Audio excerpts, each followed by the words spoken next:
Current নাই যেন ফোনে চার্জ দেওয়াটাকে বলে সরলতা। কারেন্ট আসার পর ফোনে চার্জ হচ্ছে মনে করাটা হলো বিশ্বাস। 3 ঘন্টা পর এসে দেখলাম ভুলে সুইচ দেই নেই।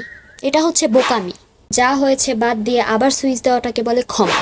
সুইচ দেওয়ার পর আবার কারেন্ট যাওয়াকে বলে মন ভাঙা। কারেন্ট আসতে লেট হবে ভেবে ফোনটা হাতে নিয়ে বাইরে চলে যাওয়াটাকে বলে কনফিডেন্ট। 3 ঘন্টা পর বাসায় এসে শুনলেন আপনি বেরিয়ে যাওয়ার সাথে সাথেই কারেন্ট চলে আসছে। এটা হচ্ছে কাটা ঘায়ে নুনের ছিটা। আবার তাড়াতাড়ি করে চার্জে ঢুকানোর পর সাথে সাথে কারেন্ট চলে যাওয়াটাকে বলে ছেঁকা।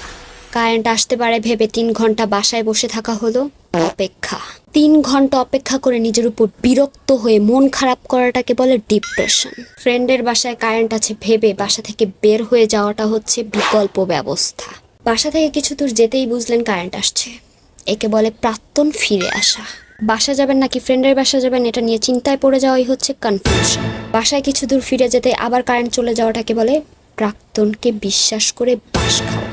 এরপর ফ্রেন্ডের বাসায় গিয়ে বাসায় কারেন্ট আসছে যেন ফিরে না আসা হচ্ছে প্রাক্তনকে বিশ্বাস না করা। কারেন্ট না থাকার পরও ফ্রেন্ডের বাসায় জিদ করে বসে থাকার পর রাত 12টায় যখন বাসায় গিয়ে শুনলেন আর কারেন্ট যায়নি, ওটা হচ্ছে এক্সকে বিশ্বাস না করে ভুল করা।